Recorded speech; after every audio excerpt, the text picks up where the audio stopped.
Okay.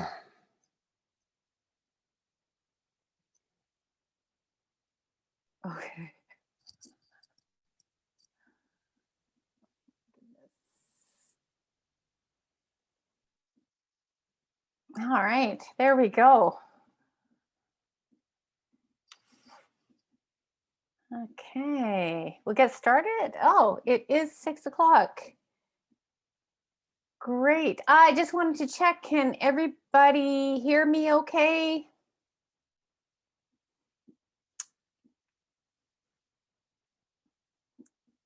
Hello, yes, great.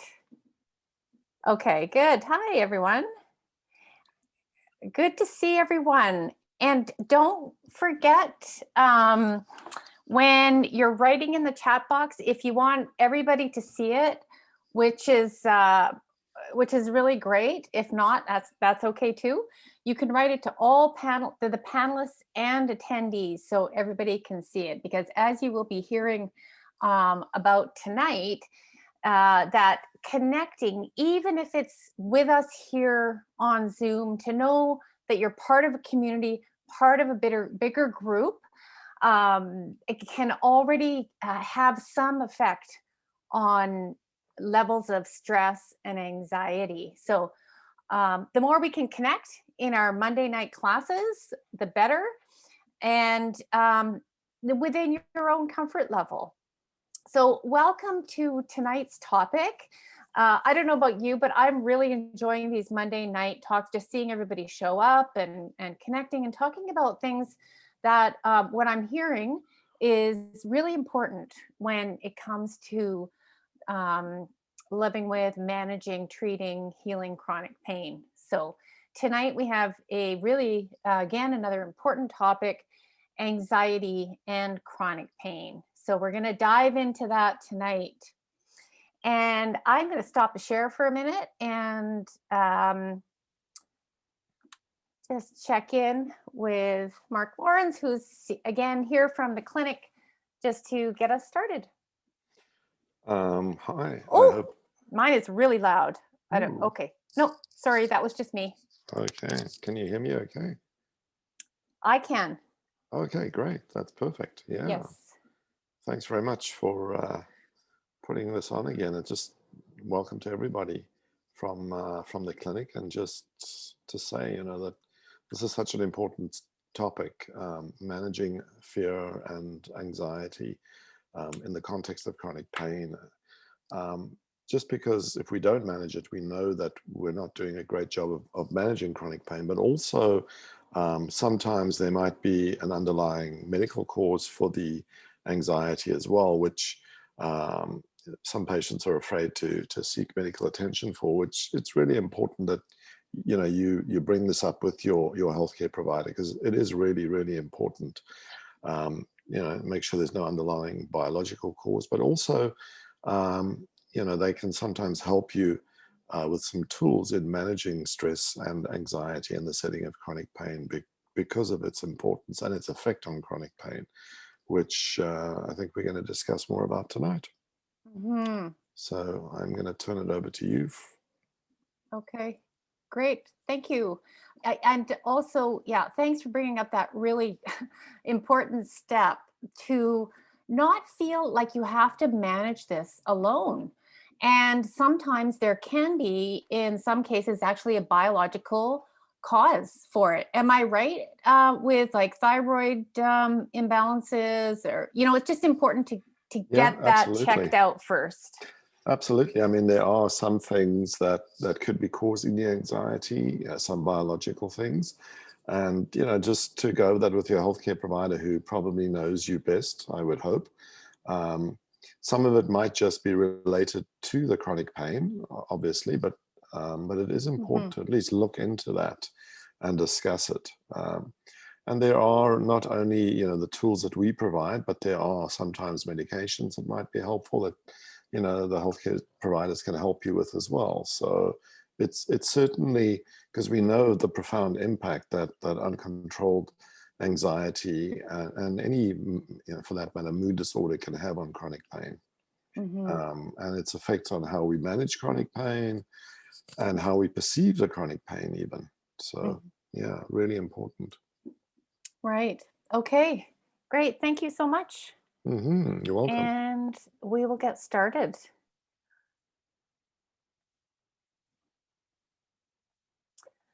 Okay. So, again, welcome everyone to tonight's topic.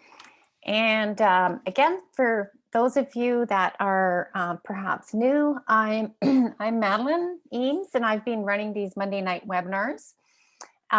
Sometimes myself, and oftentimes interviewing various experts on different areas to do with chronic pain. This webinar is being recorded, just so you know that. So in case you're furiously writing notes, you might want to have less anxiety tonight and put down your pen and just soak in what we're going to talk about. And the more engaged you can be in this hour, the more it's going to kind of integrate into your body, and you might pick up on different things, different angles, different tips. And my hope for this hour is to be able to perhaps point you in some directions that will be helpful for you in particular, in terms of dealing with anxiety on top of a pain condition. So I got a little, of course, a little practice today, just getting ready for tonight, and because I thought I had already had prepared a PowerPoint and couldn't find it anywhere, and so I thought, okay, well, this is a good experience for me to have, to actually notice for myself in my body how anxiety shows up for me. And we're going to get into this tonight, just noticing in your own body, in your thoughts, in your mind, what your fingerprint is. In other words, what is your unique response to stress and anxiety?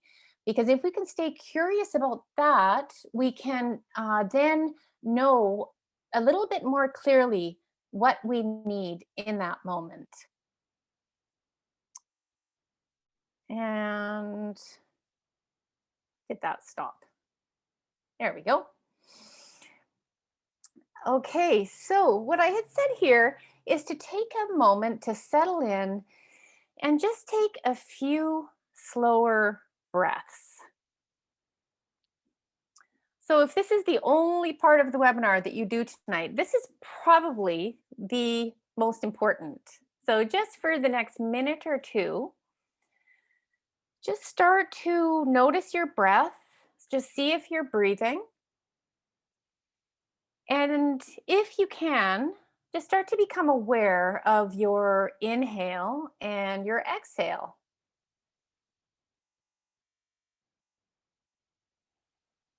So as you do that, you might just start to lengthen your exhale if you can.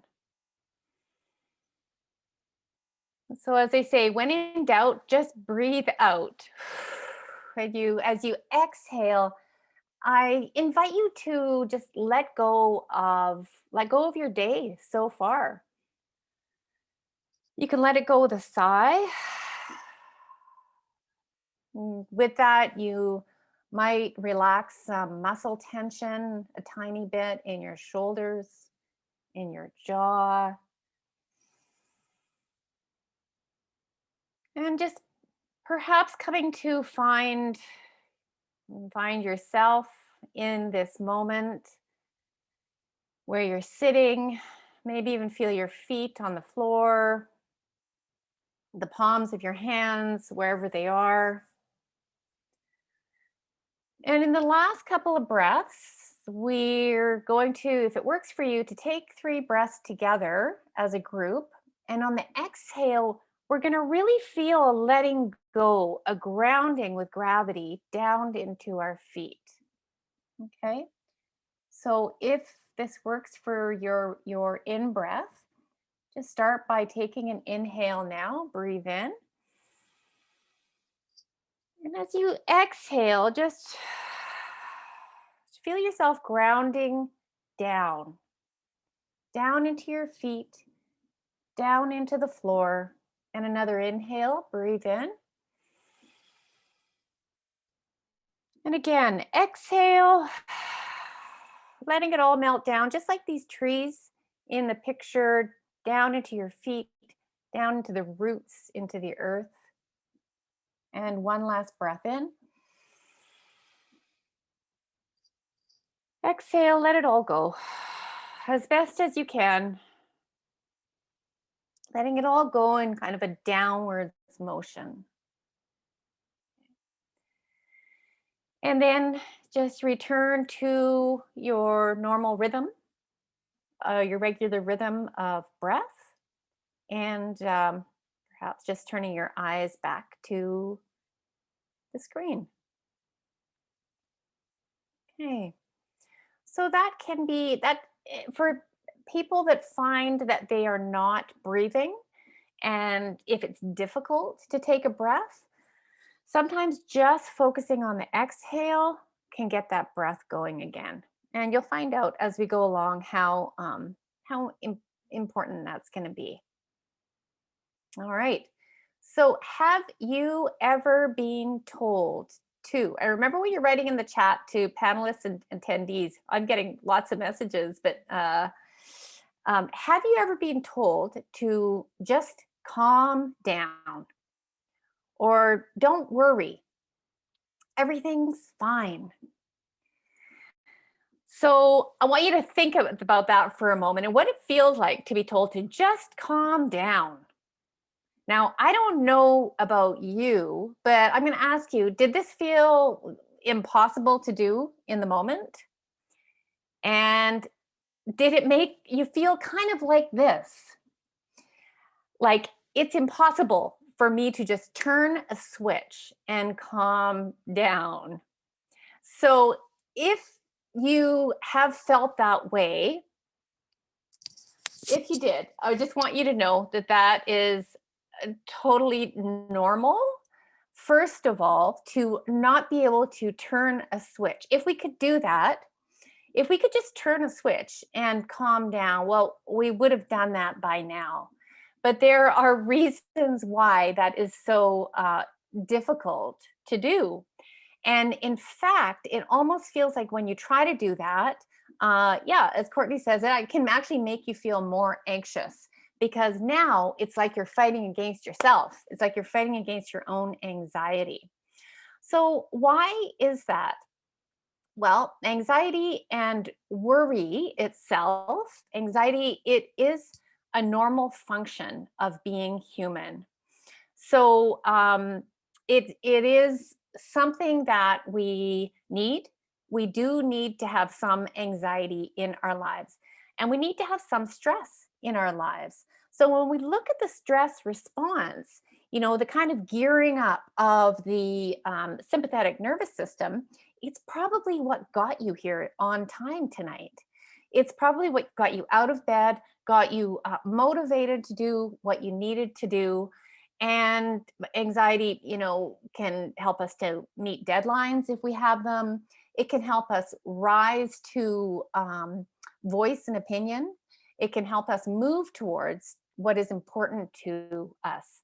So if we're looking to get rid of anxiety from our lives, that is not going to happen, and it probably shouldn't happen. So it's really impossible to turn a switch and turn it off immediately. And yes, especially during panic attacks. And in fact, when you're having a panic attack and you're trying to turn off the panic, what tends to happen? Often you get more panicky.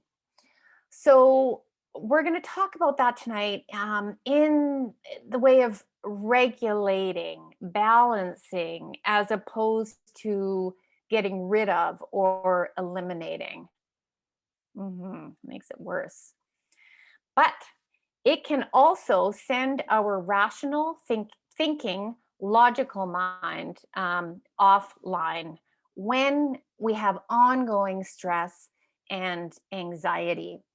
And we're going to also talk about this relationship between anxiety and pain and how both kind of make our thinking brain go offline, can make our thinking brain go offline. Um, for example, I often say, you know, when you've just stubbed your toe, which might seem like a small injury, but it causes a massive amount of pain, that's not the best time to be making your best decisions, because you're in a different part of your brain. And yes, fighting anxiety can make it worse for lots of reasons. So stress and anxiety can literally cause us to flip our lid. So I just wanted to spend a couple of minutes on this. Just right at the beginning, this is a model from a psychiatrist called Dan Siegel that some of you may have heard of.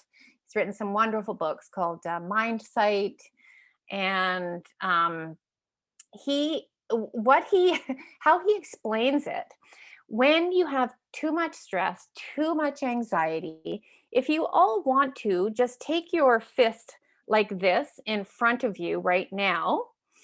And if you think about it, that your fingers, you can tuck your thumb, right? And just do this with me, because when you're actually involving your body, you tend to remember better. So just take your thumb and fold it into the palm of your hand, and then fold your four fingers over your thumb. So when we're in a calm, rational, regulated state of mind, state of nervous system, our four fingers are our prefrontal cortex. And this is the part of our brain that is responsible for rational thought, the ability to think and make good decisions.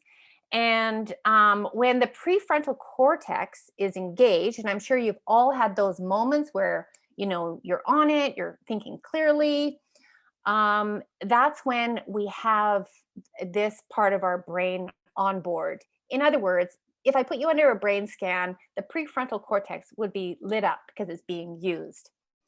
So what happens when we are under too much stress, too much anxiety, and pain, and too much pain, or for too long? What happens is we literally flip our lid. So if you can flip your fingers up, we now have our thumb in charge. And our thumb represents the amygdala, or the part of our brain that is kind of our emotional center of the brain. So this is when the big emotions rise, like the anger, fear, anxiety, sadness. And it's a really difficult time to make good decisions. So when somebody tells you to just calm down, when when your thumb is running the show, I can promise you that it is almost impossible to just do that.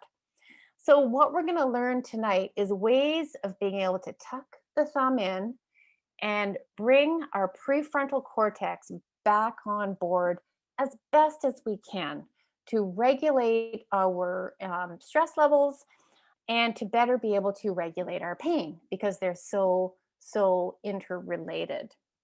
And so you would see someone flip their lid when if you ever experienced or seen someone with road rage, they probably have a tremendous amount of anger and stress in their body, and that is the straw that broke the camel's lid, basically. And so that is what is happening when you feel out of control. And that is why it's so difficult to just calm down. So I'm going to be referring back to this, but I think it's helpful to know what's happening in the brain, and that it's not your fault, but it is our responsibility to learn tools to be able to bring those fingers back on board. All right. So I'm going to ask you to really go easy on yourself here, and to know that we can start to become aware of our anxiety and then make those choices in that moment to bring your lid back on board. Basically, replace your lid by simply, not simply always, but it's simple, but it's not easy. Becoming aware of the fear and what you need in that moment to start to self regulate so that you're not always worried that someone's going to push your button. So just remember that right now, in this moment, in this step, in this breath, that you are in fact safe. And the reason I'm saying that is because you can usually think of a handful of times in your life where you actually were in imminent danger. Some people have had no experiences like that. Most people have had a couple. But when you think about your lifespan, usually it's a couple of moments. But our nervous system takes some convincing to let it know that, to remind you that right now, when I look around my room, I'm actually not in danger. Now, why do I say that? Because your nervous system, your amygdala, your thumb, can't tell the difference between being chased by a grizzly bear and being criticized by your boss, or being chased by a tiger, or being in an argument with someone. So the effect on the nervous system is this kind of dysregulating a feeling of being in danger. And if you guys have been in a few of the classes already, what do we remember about what the purpose of pain is? I'll leave you with that question for a moment. Because why do we continue to feel unsafe? Even when I know I'm safe. And that is because we are wired for it. In some of the webinars, we've talked about pain as yeah, thanks, Paul, a warning system. It's a warning system for danger. And fear, anxiety is also a warning system. So anxiety and pain. Let's just go through a couple of the facts here. So, is anyone here not anxious about their pain? Well, I'm assuming if you're here, you're probably looking for some help with anxiety. But I'm not sure if you would find anybody, even outside of this webinar, who doesn't experience some anxiety around their pain. And why? Because pain is doing exactly what it was designed to do, however faulty it might be in chronic pain, to gear us towards protection from a perceived threat. Now, that might sound very similar to a definition of anxiety because they go together, and in fact, one feeds on the other. And why is that? I really want you to hear this, that we produce pain and fear in the same areas of the brain. But the brain doesn't always know which is which. It's firing messages, and it's interpreting, and it's perceiving, trying to perceive what's going on. And its default is to send out a message of anxiety or send out a message of pain, because everything is geared in us towards survival. So nothing will trump survival. And if you're getting a little confused about chronic pain and the messages around pain, I really encourage you to take one of our pain education classes, because that's going to be really important in helping to alleviate your anxiety about pain. So as pain becomes chronic, it is really natural for the brain, that area of the brain, to start to actually become more fearful. Again, for lots of reasons. One is that area is lighting up and sending those pain messages. But also, I mean, you guys know, when you're having a lot of pain, unless you're really, it's counterintuitive to automatically know that you don't need to be anxious, or that you are safe in your body. So it really requires that information, that education around what pain is, and then the tools to regulate your nervous system.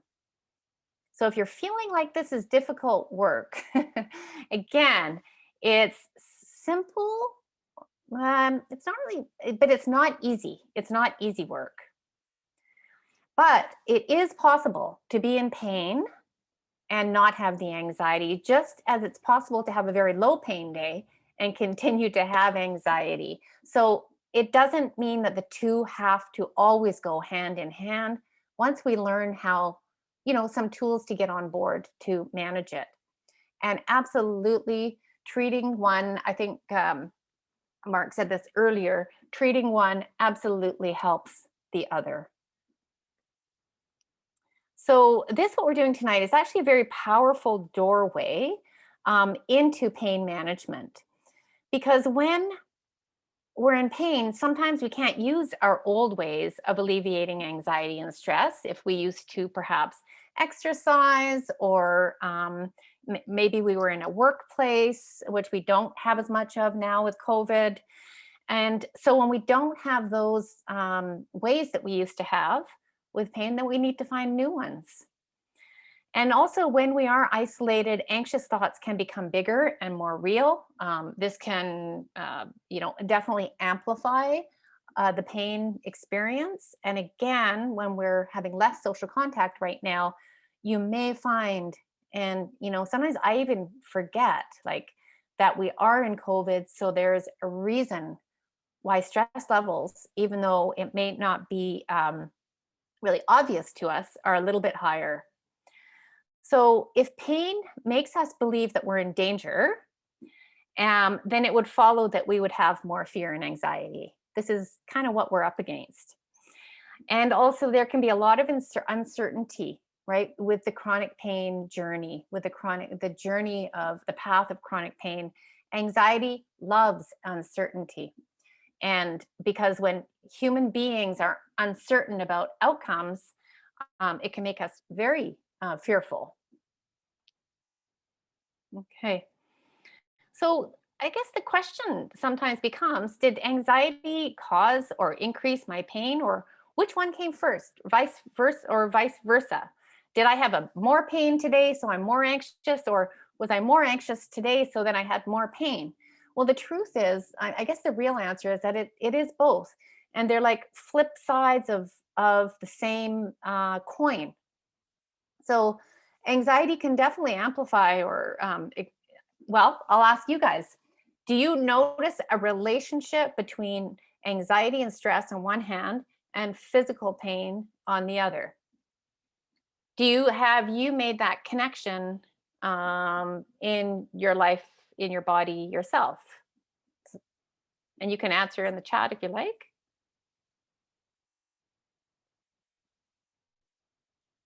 Some people have, just take a moment and ask yourself that. Have you noticed it?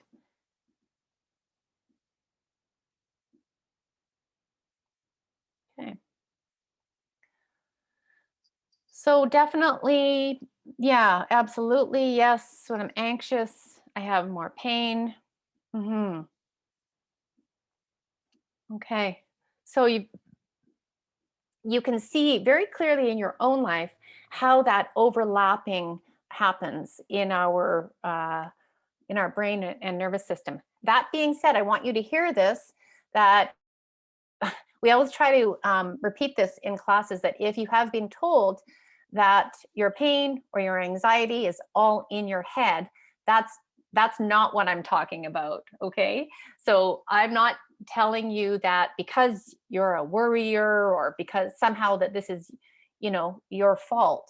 What I want you to hear is that it happens in the brain, and it happens in the same part. So that is very different than, the unfortunate ones who have heard it's all in your head, i.e., you're making this up. That's not true. Not true. So it has been necessary for survival. So humans who worried and scanned the environment for threat, those were the ones that survived. So our ancestors were the ones that probably in caveman world had anxiety disorders, but it was very different back then because there was more threat to their physical safety in their environment, and they survived. So the truth is that we haven't been able to evolve fast enough yet to realize that most of the time we're not in imminent danger. So it's almost like a glitch, I would say, that keeps on going. So we really need to almost trick ourselves sometimes out of it to realize that, oh, okay, this is what the message is that I'm getting in my thoughts or in my body, but it's actually not happening right now. Actually, right now, I am safe. And often, I'll have people come to me for various reasons. And I've listened to many stories of life stories, and there will be a lot of problems. And the moment that we calm the nervous system a little bit, and they can see that those problems, yes, there's things going on, there's challenges, but they're not here right now in this moment. They're not here. They're here in a thought form. That in itself can already create a little bit of distance between yourself and your fear. And sometimes just getting out of that hamster wheel, there's can help to just separate or give some space between you and your thought patterns. That might come in the way of, either looking around, noticing I can see clouds outside, just those very simple things to kind of just stop the hamster wheel for a moment. But we're going to get back to that. I'm getting ahead of myself. So, first of all, knowledge about chronic pain is crucial. When you realize that your pain is also an overactive danger signal, you can learn to manage it and not always respond in fear. So, it's like that fire alarm, smoke alarm that keeps going off. It's like, is there a fire? Okay, no, no, okay. So it's just a very sensitive fire alarm. Um, or when we understand that acute pain, when we have a broken bone, is very different than a chronic pain condition, that piece of information is really important so that we don't always respond as if we're having a fire. Okay. So, anxiety itself is this feeling of worry, nervousness, or unease. And we might have that at various times during the day and then return to normal and then have it again and then return to a baseline. But generalized anxiety disorder, and there's lots of different anxiety disorders. I'll just say that, and that we're not going to get into tonight. Um, such as obsessive compulsive disorder. There's a number of them. But a generalized anxiety disorder occurs when that feeling of chronic, excessive, uncontrollable, irrational. So you might even know, like, this is not happening, but I feel it. And is associated with surprisingly a lot of different symptoms. But at least 3 symptoms must drive you batty for 6 months for a formal diagnosis. So for 6 months, if you are really battling these kinds of symptoms, I want to absolutely encourage you to talk to someone about it. You don't have, it's not a given that because you have pain, you have to have high anxiety. Okay. Just like it's not a given that you have to have disturbed sleep. There are things that, we can do about these um, symptoms that will help your pain. So, how can we work with anxiety in a helpful way with pain? And I'll start by saying that all the ways that our nervous system attempts to avoid suffering can actually create more suffering. I'll just let you sit with that for a moment. So, all the ways that we try to avoid the discomfort can sometimes create more discomfort. So that might be by avoidance, it might be by numbing out, um, it might be by getting angry, because that sometimes feels better than feeling anxious. So I just want to just point that out to start to notice perhaps the ways that you respond to feeling anxious. Probably a better question is, how can we not add more suffering on top of the suffering? So it's the same as when we talk about pain, having the primary pain and then the secondary suffering on top, how we respond to it. It's actually the same with anxiety. So anxiety is not who you are. You don't have to be, I'm a worrier. I'm always being a worrier. I'm an anxious person. It's not who you are. It's a sensation that you experience. And what matters is how you respond to it. So in that gap between the anxiety and your response, that's where we have all the power of choice. So, what is the purpose? There's a purpose to every emotion that we experience. There's a purpose, except for toxic shame. I always have to say that, except for there's no purpose to that. But what would you say the purpose of the emotion of anxiety is? Any ideas? When is it purposeful? And I kind of already said that a little bit tonight.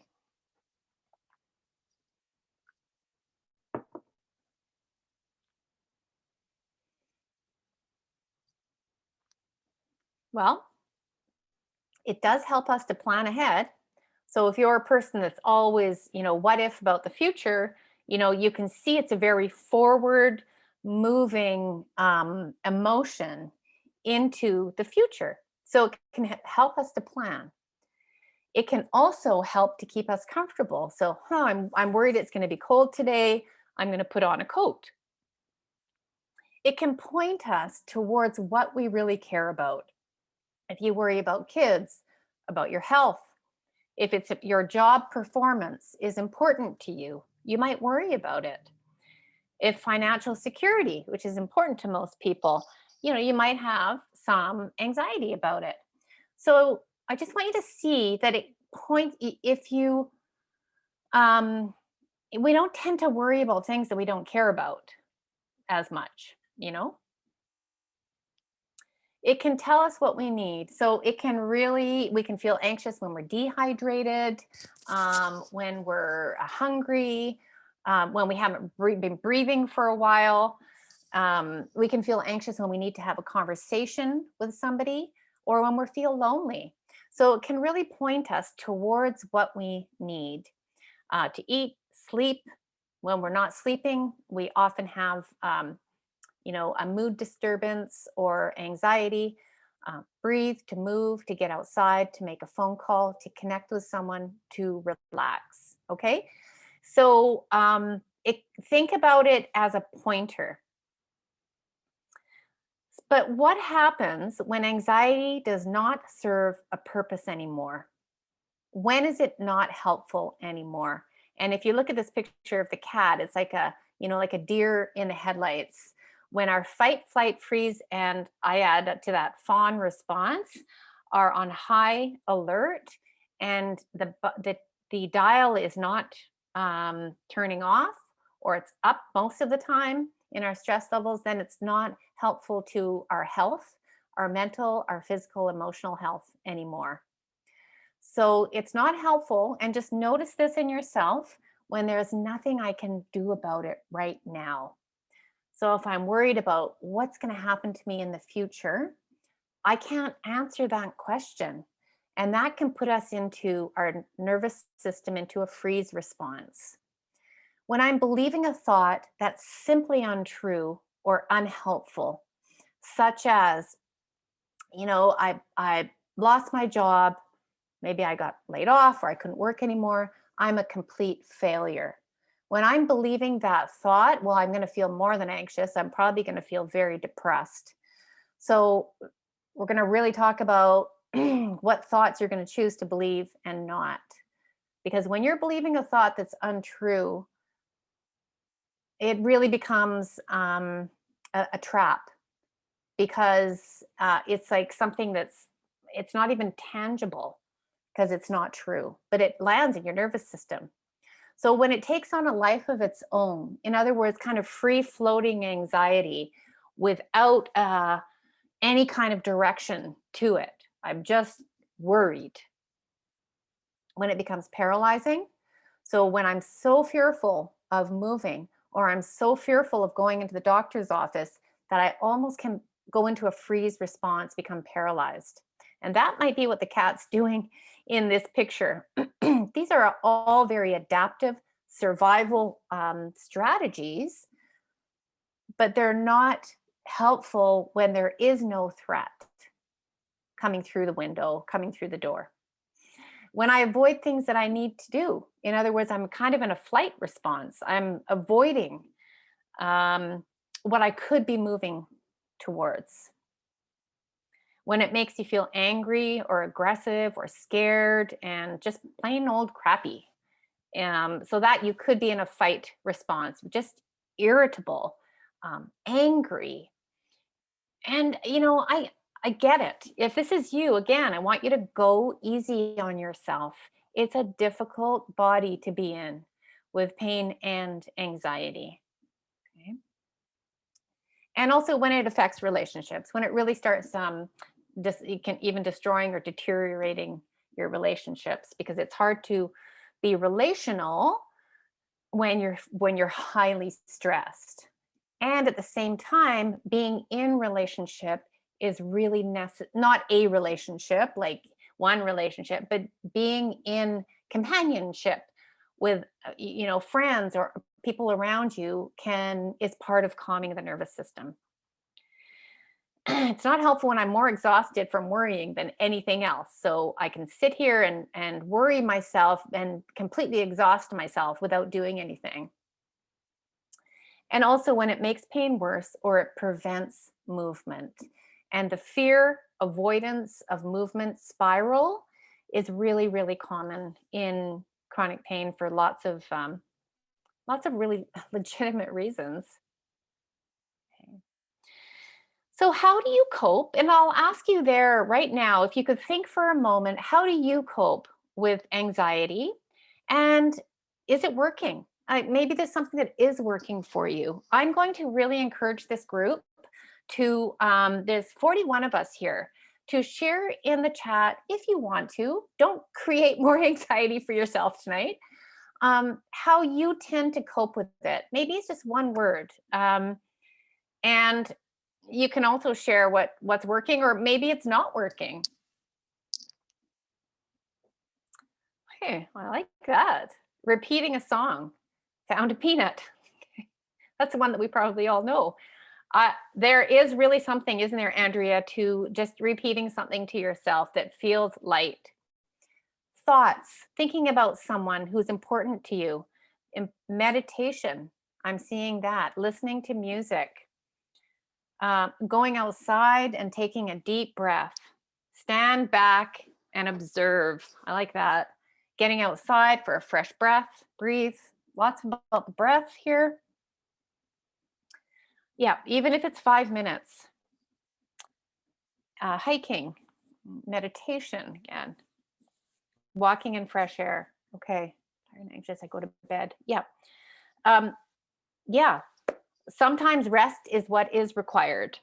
And, if we're in bed because of anxiety a lot of the time, then probably want to get other skills on top. But if that's what you need at that moment, sometimes it does point us towards rest. So I thought these were two kind of funny quotes. So never in the history of calming down has anyone ever calmed down by being told to calm down. Just on the heels of what we were talking about earlier. So never in the history of calming down has anybody ever calmed down.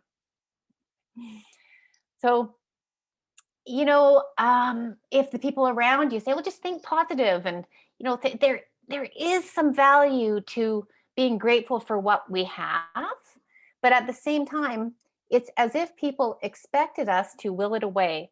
If only we had thought about being more positive. How silly of us. And this is from an article, How I Learned to Cope with Chronic Pain. If you are battling your thoughts with trying to think positive, trying to be grateful, you might be kind of battling yourself. So, we're going to look at some different ways of dealing with those thoughts. All right. So, the anxious state is really being in your head instead of being in your body. And with pain, this makes a lot of sense that we would want to disconnect from what's happening in our body. And then we tend to spend, I think most of us tend to spend most of the time in our head. Often our mind can be very powerful, for better or worse. It is geared towards perceiving any threat in the environment. So you could have 10 wonderful things happen to you, and one criticism comes your way.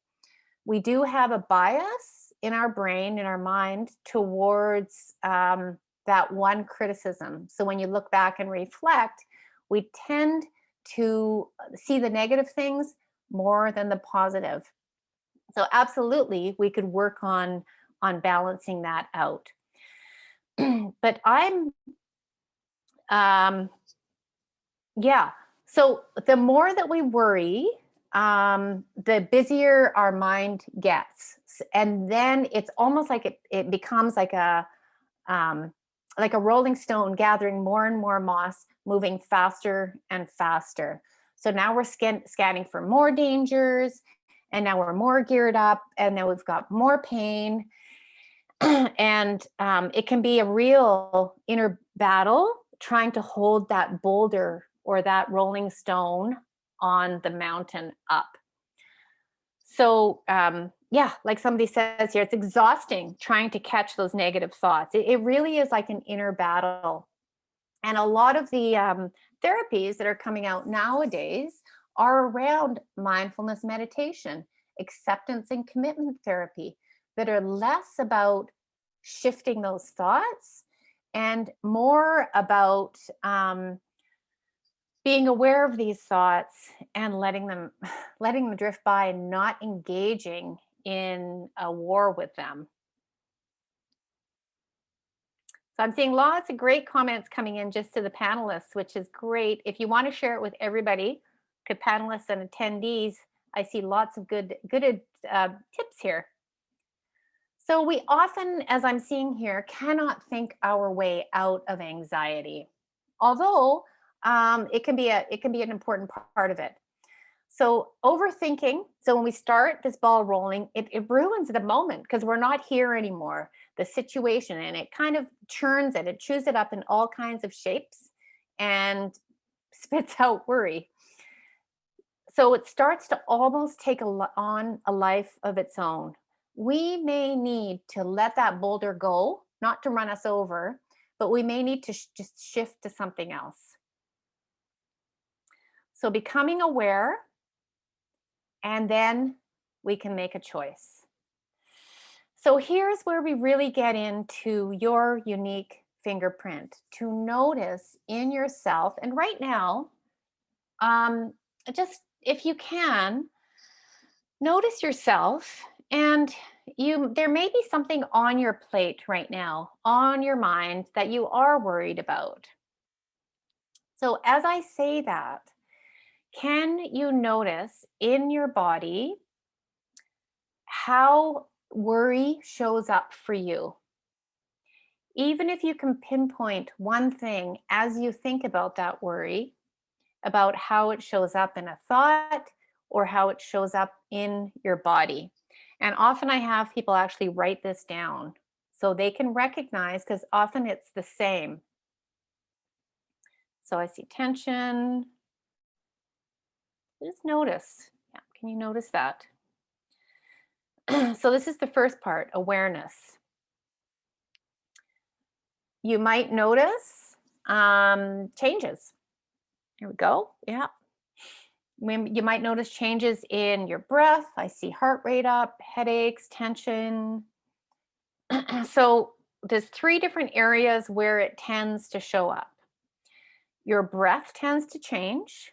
It might be short, shallow when you think of, or even like a gasp or breath holding.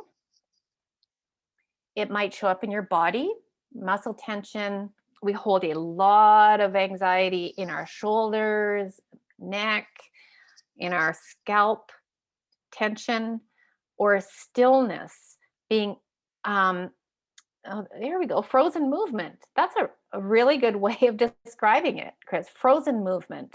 Frozen movement. So I wrote stillness here, but I'm thinking we're talking about the same thing, that kind of very stiff, um, frozen as opposed to kind of paralyzed movement can create and also show up with anxiety. Thoughts, the overthinking. If you go for a walk and you come back home and you realize that, wow, I wasn't even there on my walk. I was totally in here. And I don't know about you, but I've done that many, many, many times. You come back home and realize I don't even know what happened on that walk because I was totally in my mind. Analyzing, catastrophizing, ruminating. Yes, if you've ever driven and you get to where you're going and you can't remember how you got there, often we're not present in that moment. We're not present for the drive because we are actually caught up in our mind. So here we go. When you find yourself in that battle, I'm going to start with the very practical basics of your body.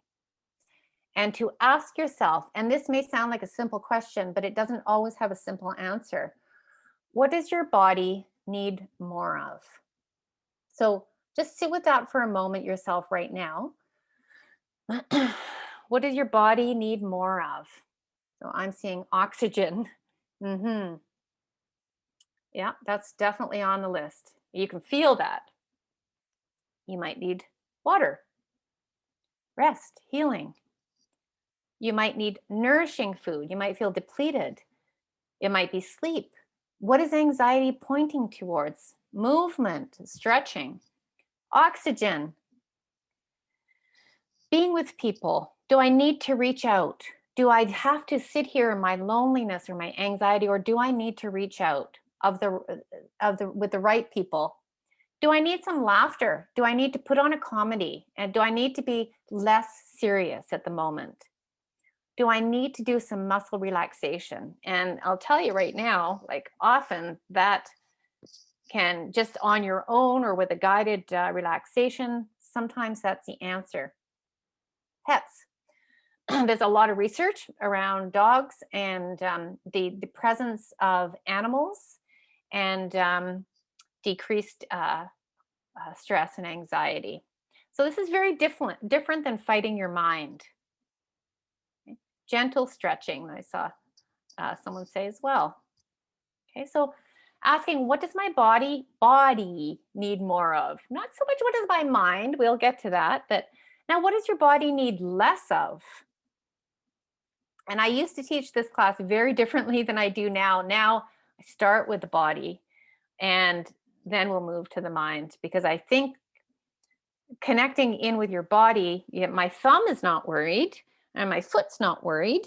It might be in some pain, but when we connect with the biggest part of us, maybe our heartbeat or our lungs, we can often come out of our mind. Maybe your body needs less caffeine or alcohol. Maybe you need less social media or less sugar. Thank you for that one. Do you need less news or TV? Ask you that question right now. Do you need less of that particular person in your life? In other words, toxic relationships. It's not always your responsibility to learn how to breathe, to learn how to relax your muscles if you're around someone that's stressful. You don't have to manage that if the answer is to have less time with that person. So I see someone saying that I need less COVID. Yes, I hear you. I definitely hear you. And we all need less COVID right now. Do we need less moving? In other words, more less sitting, more moving?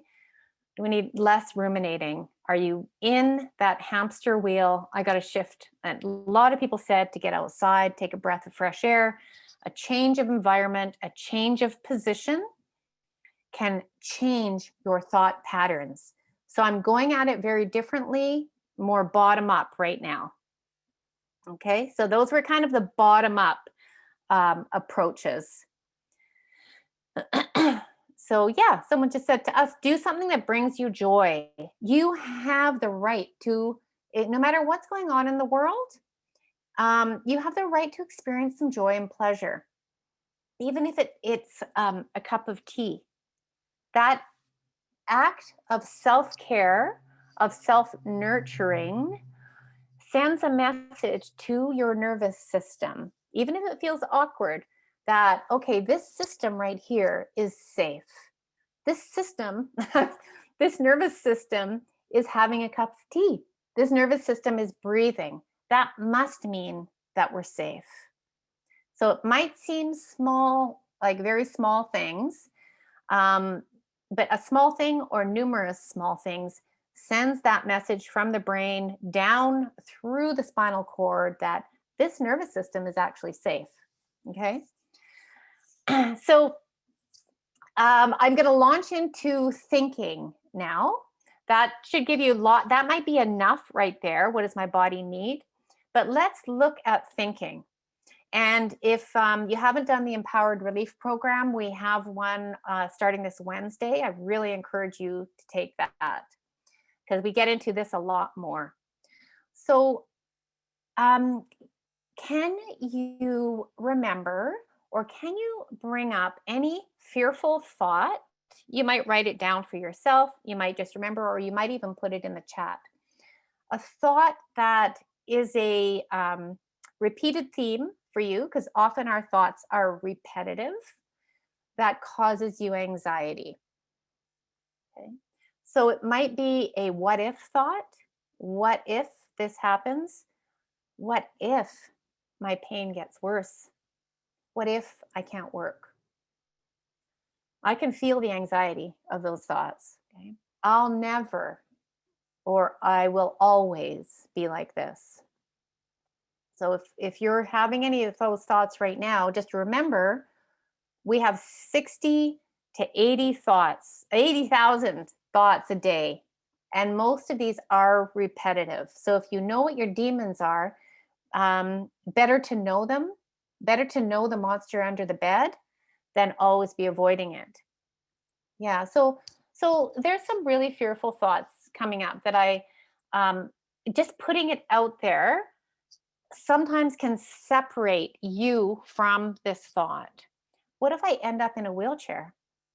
What is my end point in this? What's my end point in all this? Okay. So notice those thoughts right now can't find an answer. Those thoughts can't find an answer. We can't, yeah, I can't do this. I'll never get this done. Worrying about money. Notice these right now, they come up as an effort to protect you from these things, but there's no forward, there's nothing we can do about them right now. So those are the ones that we want to pay attention to, but then don't pay attention to. Let's do that now. So the ruminating is the worry, the catastrophizing, the fear. What if I end up in a wheelchair? Okay. So a little quote from Mark Twain: I've had a lot of worries in my life, most of which never happened, but we don't know that at the time. It's very hard to convince your mind of the opposite. Okay. Just a quick note. Remember that worrying about others does not equal love. And the more that you worry, I've often had people say, if I don't worry about this, I'll never solve the problem. Worry does not equal problem solving. And in fact, it's the opposite. I think it was Einstein said that you can't find a solution from the same consciousness that caused the problem. So worrying will not help you to solve a problem, even though it pretends that it does. So remember this, that you are not your thoughts, and many are simply just not true. So you might start by asking, of all these thoughts flowing by and those ones that stick, is this true? Is this actually true, this thought? Or is this worry? Um, you can also ask, is this worry helpful for me right now? I understand it's there. I know it's trying to protect me. Um, but I often go to the work of someone called Byron Katie, who has a series of questions to ask around fearful thoughts. Okay. So really try to see through the thoughts that are helpful, the thoughts that are nourishing, the thoughts that create safety in your nervous system, and the thoughts that don't. And I use safety and danger simply because when we feel fear, we feel in danger. So if it's a question, a thought that can't really be answered right now, that's not pointing you in some direction towards maybe I should make a doctor's appointment. Okay, well, that's something I can do. Then that is a time to shift to something else. Notice your thoughts. So I wouldn't counter it with the opposite, because then my experience is that you end up in a battle. So, for example, I'll just take the thought, what if I end up in a wheelchair? If I counter that with, oh no, it's impossible, I won't end up in a wheelchair, that's not going to happen. That's not going to happen. Your body will only take and absorb something that it knows can be true. So nobody can say that. Of course, we all hope that won't happen naturally. But I can't say that I'm not going to walk out of the house tonight and by some weird chance get hit by a car and end up in a wheelchair. It's not a thought I want to think about. But if we start countering it, we start ending up in a battle in our mind. So if it doesn't have an answer, I encourage you to shift, to know that's there. Yes, that's my story. That's my fear. I see it. And now this is what I'm going to do. And every time you do that, you reroute your neural pathways. So the moment you notice it, if you can shift, it's going to get easier and easier and easier. Okay, without fighting. So simple thought awareness or meditations can help to detach from those really sticky ones. And if they're sticky, they are important to you. They pack a punch. Those ones that are harder to let go of. And there's a lot of good. If we had time tonight, I would do a thought awareness practice with you. But I'll give you some resources at the end for that. So noticing again, like we just did, what are the thoughts that fuel the anxiety, fuel the story, that feed the anxiety, such as, will I be able to work? Will this get worse? And know that what will happen to me? What should I do next? These are all really normal thoughts when it comes to a moving target like pain, because there often isn't a clear path. It's more like healing can be more like this kind of a path. It's not like a straight line. So start to notice the thoughts and know that they are exactly that, thoughts. And if I had a thought right here in front of me, I always give the example that if a thought was here, I could put my hand through it right now, because it's not actually real. It's not actually a thing. It's like a burst of electrical energy in your electricity in your brain, I think. So just to notice that and shift. Okay, so that was kind of a nutshell about thoughts, but if you haven't done empowered relief, please do that, because we really look at catastrophizing thoughts. So the second question I have is, what does your worry feel like?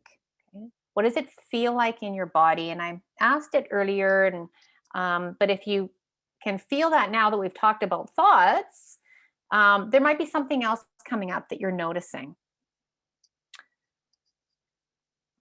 Some of the things that we might attribute to worry are heart racing, sweating, a stomach upset, stomach aches, tummy aches, a restlessness, an inability to stay still, irritability, or easily upset, sleep problems. Often it shows up in insomnia, difficulty paying attention or concentrating. I see some says headaches. If you have trouble paying attention, often the real estate in your brain is being used up with worry or with pain, right? Easily fatigued. This is exhausting, and often does lead to, can lead to burnout, muscle pain, tension.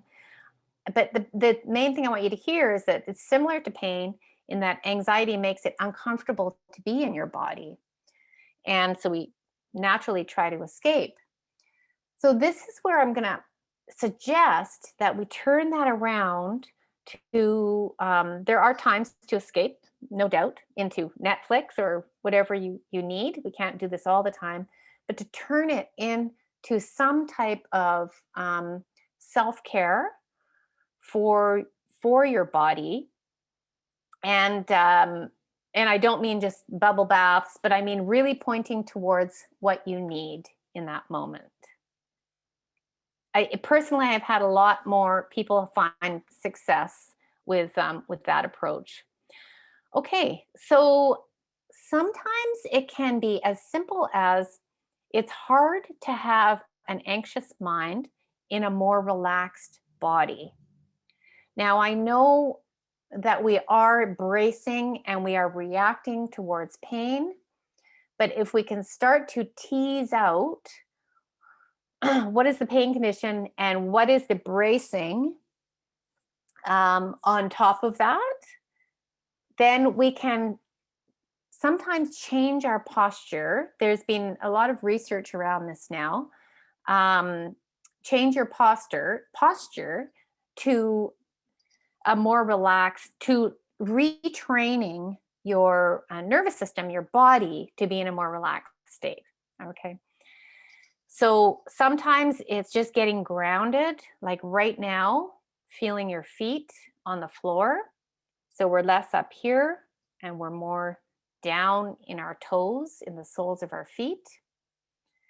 Sometimes it's simply lengthening your spine if you are able to, or lifting your chin a little bit up if it feels like it's down towards your chest. Just experiment, see what that feels like. You might look up, you might look around. If you tend to be, anxiety can be all consuming. This is also the shame posture, down, looking down and in towards the belly button. Yeah, so if you can, just looking up slightly and looking around can already shift that pattern. See if you can balance your shoulders so you're not too far back and you're not too far forward. These are just suggestions. One thing that I'd like to imagine is having a stronger back, a stronger spine. So I'm not rounded, I'm strong in the back, and a softer front. So softer front is more relaxed chest, more relaxed belly. Softer front, stronger back. It's something that I like to imagine and in terms of relaxing the muscles in your front body. And also restorative yoga poses. So we're spending a little more time in relaxation than tension. And I've put some pictures here. Sometimes it's just lying flat, putting your legs up the wall, Legs up the wall pose can be done on a chair like this one here, or you can actually put your legs up the wall if you're only, of course, if you're able to lie on your back. Or just putting a pillow under your knees can be a supportive, relaxing stance. In a chair, feeling your sitting bones and your feet on the floor. Or the pose over here with the arms open, just experimenting with that and seeing how that feels if you feel closed. There is a place for being closed. So there's no right or wrong here. But I'm working a lot more now with the body than with the mind. And I must say that when I'm working with people, I'm finding it easier for people to do these types of shifts. Okay. Because yoga and breathing and mindfulness meditations are all really great. But, and, you know, I'll disclosure here, I am a yoga teacher, so I do have a bias, of course. But I will say that they're not always the answer for everyone. And so only do those things if that's your thing, if that's helpful. Okay. So ways to calm that flipping lid in the moment. To notice, like I said with that client earlier, that this particular problem is not here right now. So that future thought of what am I going to do is not here right now. Now you might say, yeah, but it might be here. It might be coming. If I stay in a stress state, I'm still not going to be able to manage that thing, even if it comes. If I am in a relaxed state, I am going to be able to manage what comes my way in a far more positive way because over time, I will have less pain because I have less anxiety. So, worrying about it doesn't seem to protect us from those things. Okay. So, that present moment awareness, oh, that's a thought. It's not actually here right now. Okay, what can I, awareness, choice. I'm really just going to go make a cup of tea right now. It sounds very simple, but I'm not going to indulge that thought anymore. Okay? So sometimes setting some inner boundaries on yourself. I'm not going to do. We're not going to. Yeah, we're not going to do that thought. Or not that we're not going to do it. Don't create a war. When it comes up, I'm going to shift and do something that's really good for me right now. Okay? How does that feel? It can make sense to notice what's already here. If your brain tends to take you away from what you have to what may or may not happen in the future, practicing gratitude for what's here. I know there's been a lot of research around journaling morning and night of things that that you're grateful for can shift your brain into a more relaxed state. Okay, so we are going to go till 7:30 tonight. Just so you know, if you do have to scoot off, you will get the recording. So no worries, no more worries here tonight. So ruminating sometimes protects us from what we are actually feeling. So this is actually an important point. Sometimes if we create a story about why we feel a certain emotion, why we feel this way, why we, I feel irritated. Oh, it must be because blah, blah, blah, or it must be because of that person said this. And so we stay in the story in our mind when sometimes the answer is to just go to the emotion and notice what's happening in your body. So this is a whole other webinar, probably an 8-week course in itself, but it doesn't have to be. What emotion is trying to be felt that perhaps you are protecting or bracing against? Now, how have I seen this come up? Because I've seen it many, many times, is that sometimes when we stop the story and notice what's happening in your body and start breathing, so your lungs expand a little bit, I'll give you an example in a minute. Sometimes emotion starts to come up. Sometimes it's a good cry that's needed. Sometimes there's something that needs to be grieved. sometimes there's something that hasn't been felt, but we tend to put a lid on it and lock down literally in our lungs and our body. That resistance is going to create anxiety. Okay. So if that does feel, there hasn't been a breathing class I've taught where there hasn't been tears, because it's such a normal and natural response to many things in life.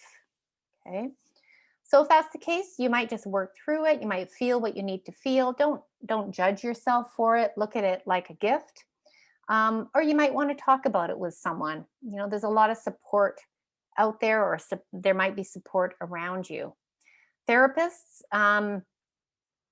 getting a counselor or a therapist to work through some stuff with, whether it's stuff from earlier in your life or just changes that have happened to you in the last few years, even coping with chronic pain.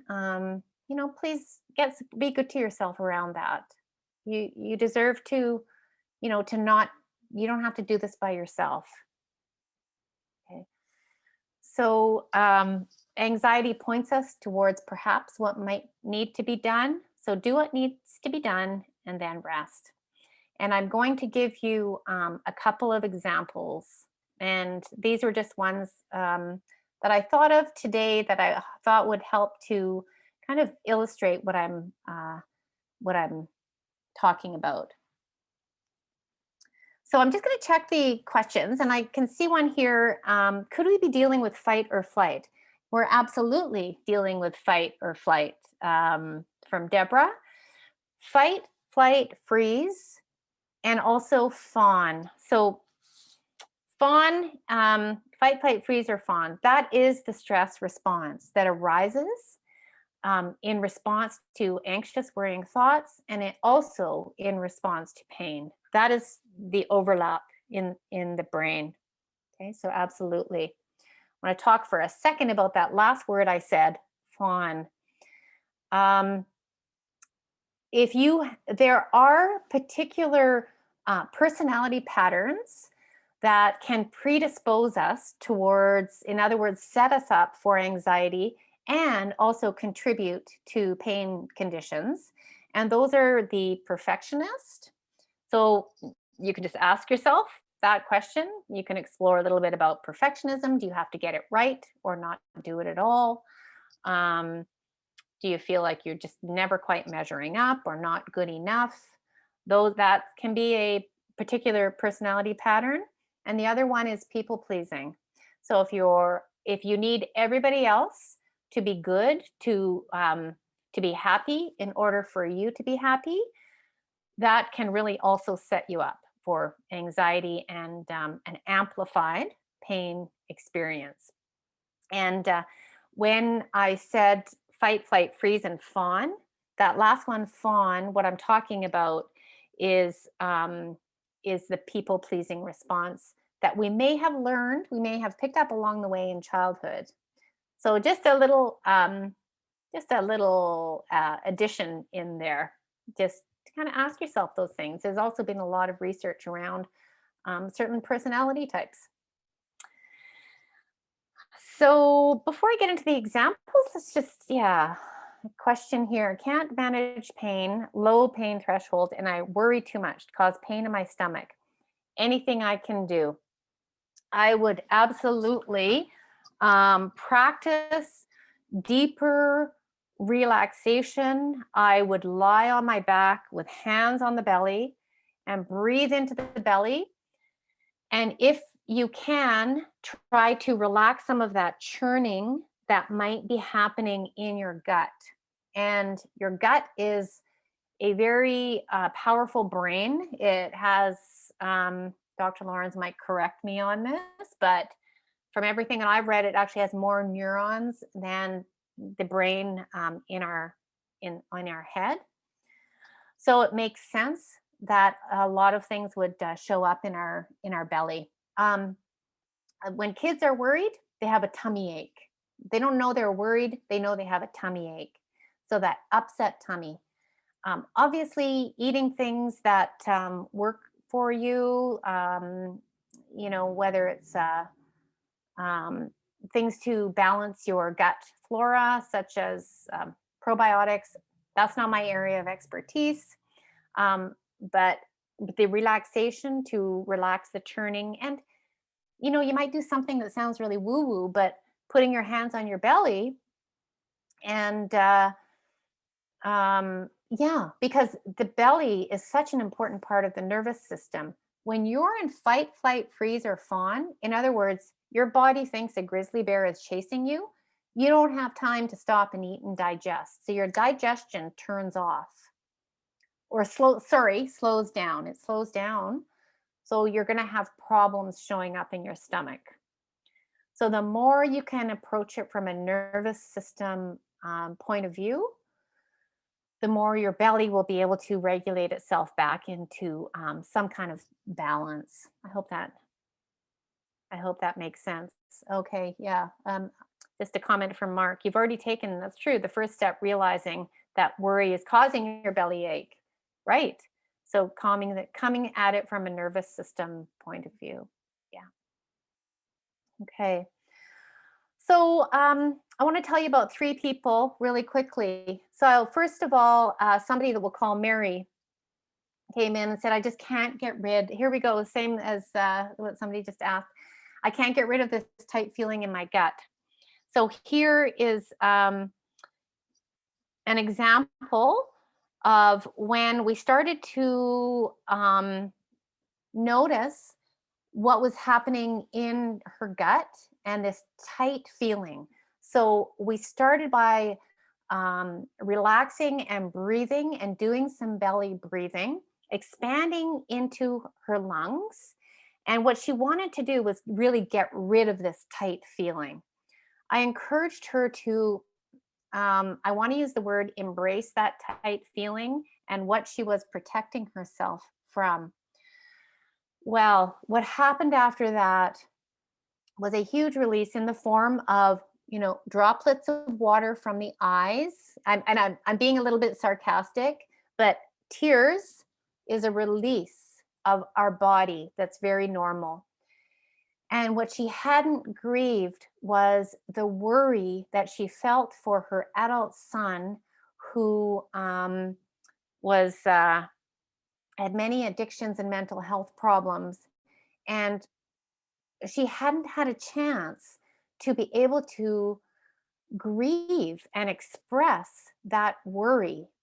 So when she was able to release that through tears and talking about it, and she didn't even know this connection had been made in her body, but it has to go somewhere. After it doesn't always happen this fast, but after that session, that tight feeling in her gut was gone. So it's an example of how we run this story of I've got, I've got this tight feeling in my gut. I've got to get rid of this because it's doing all these things. When we can tap into perhaps why it's there, we don't always have an answer. Is there a repressed motion? And release that, we can release some of the resistance and the bracing in our body. And if you think about it, it just makes sense. It just makes sense. Okay, let's look at John. John came in. My work is so stressful. I'm not sure I'm going to be able to keep doing it. He did have I remember a lot of lower back pain. He was really worried about his job. It was a physical trade, I want to say like plumber or electrician. And so he had a lot of fear and anxiety about the future. Was he going to be able to keep doing this? He had spoken to his boss, and his boss had given him the answer that, yes, well, we have like, an employee assistance program that can help you to learn to relax and breathe and, counseling and this kind of thing. But the problem actually was there weren't enough employees at the company. So he was being worked off his feet with chronic lower back pain. So what he had to do was go back to his boss and have a very difficult conversation to say, I'm not going to be able to do this job because you actually need to hire more people. This was pre-COVID times. This was quite a few years ago. And so what I want to kind of describe to you is that sometimes there's a change in your environment that you are coping with that perhaps needs, sometimes it is the environment that needs to change. It's not always you. So just remember that. So luckily he had a good outcome, and he had this difficult conversation that was really manifesting in his back, and it alleviated a lot of his fear, and his boss was more willing to work with him because he had to ask for what he needed in order to be able to stay. That's not always the case, but moving forward, it wasn't going to end up good. So sometimes being able to express and ask for what you need can help. Okay, very last example is someone that we're calling Betty, who had that fear that a lot of us have. I'm sure a lot of people here have. My pain is so bad right now. What if I never get better? What if I never get better? So if you think about how that thought kind of digests down into the body, there is no answer to that.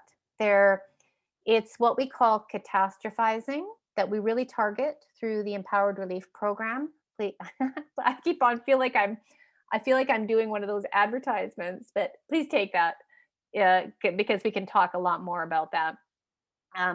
Predicting that worst case scenario. The answer for that, because there is no answer to the question, is establishing safety in the body in that moment, to realize that that's a thought. I don't have an answer right now in this moment, through my breath, relaxing my body tension, and perhaps moving my body or doing what I need to let my nervous system know that I am in fact safe right now.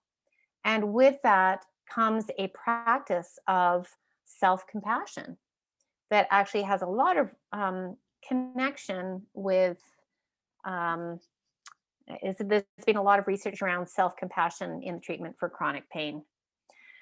So she really learned how to be better to herself in the moment, even when she was having those bad pain days, because the alternative of running this story, the fearful story of the future, was just not getting her anywhere.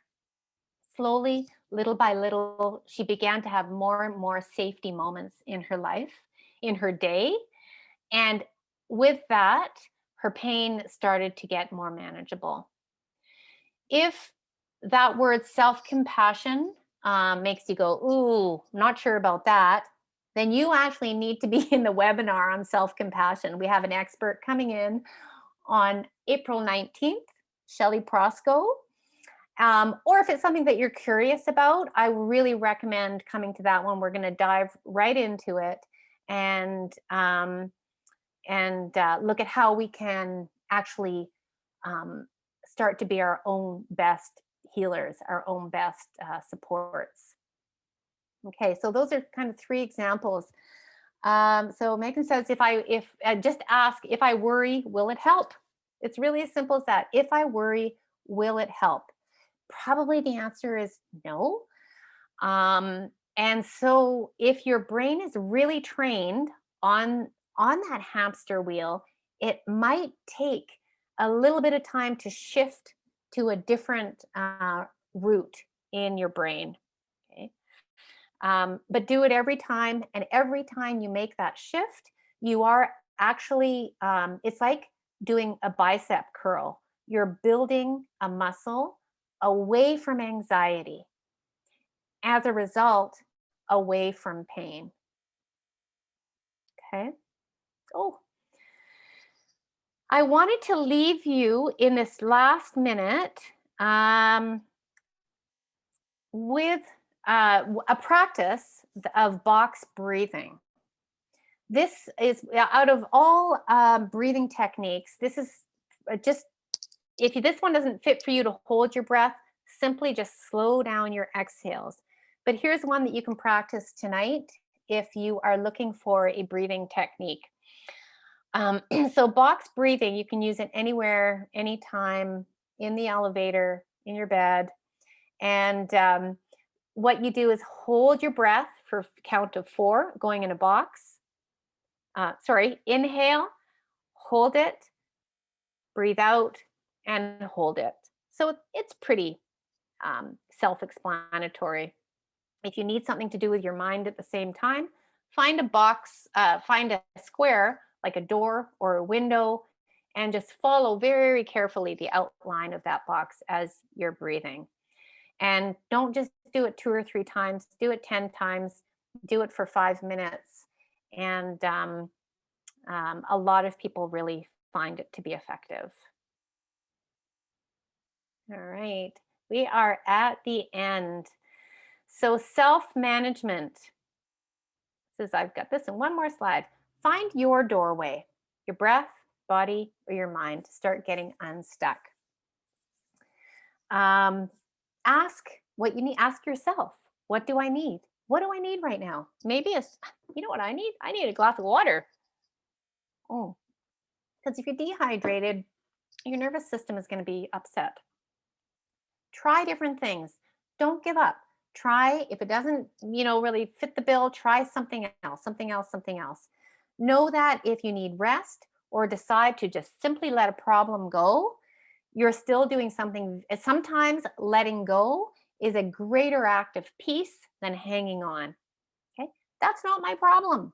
I mean, if you're worrying about somebody else's problem, please figure that out, and you might need to let them solve their own problems if that's what you worry about.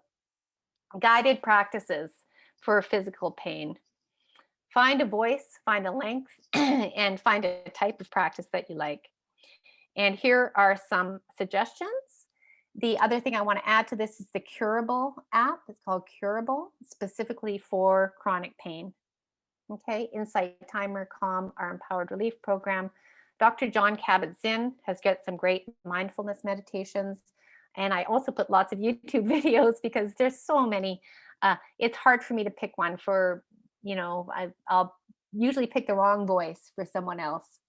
So that's an hour and a half of talking about anxiety. I'm going to stop the share here and come back. And I do want to, if you guys need to zip off, although everyone is still here. Oh, that's awesome. Well, maybe it's not awesome because everybody, I think, struggles with anxiety. If you have any questions before we sign off for the evening, please just put them in the chat. This is probably something we could talk about for a long time. And you can always send me an email if there's something else that you're kind of wondering about. On my private website, outside of the Bill Nelms Pain Clinic, I do have some free videos. And the website, if you are, interested, it's called Mindful Living Now. So I like this. My mom taught me when I was very young to think about the brain as having separate compartments that you use a duster to clean. Doing this really did help. Yeah. I like that, separate compartments. So yeah, reach out if you want any further follow-up, any other resources, but try those ones that I suggested. And coming up, we have Empowered Relief, the 2-session class that is this Wednesday and the following Wednesday. Next Monday, we have Mary Ellen. No, sorry. Next Monday is Easter Monday. The following Monday, we have Mary Ellen, who's coming back on to help us with the shifting thoughts to shift pain. I hope you might be there for that. And the following Monday is around self-compassion and self-care with one of our expert teachers, Shelley Prosko. I'm so excited that she's going to be able to join us. She's coming to us from, I believe she's from Saskatchewan. And then the following Monday, we have Chris Thomas back with sleep. So I hope since our last webinar, you may have been able to improve your sleep. If you haven't been able to, please come and problem solve with Chris, because that's why he's coming to answer questions that have come up around sleep, or obstacles, barriers to getting a good night's sleep. So register for all the webinars, Andrea, and because if you can't show up, you'll still get the recording. All right. So you'll get the recording for this. Thank you everyone for joining me tonight. And went a little bit over time, but there's always so much to cover with anxiety. Know that you have the power through your awareness and your choice to lessen and to manage your anxiety that will help your pain. All right, everyone. Good night.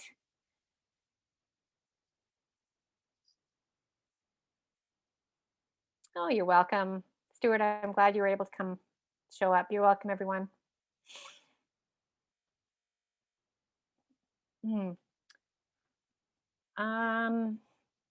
Andrea, you should have gotten a confirmation. You can always register again.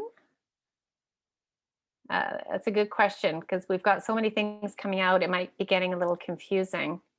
Maybe go back in your, I can check and see if you, or why don't you go back in your emails and see if you got a confirmation, and you'll see what you're signed up for. Yeah. And for the webinars, you always get a reminder a week before, a day before, and an hour before. So if you're not getting a reminder then a week before, then you aren't registered.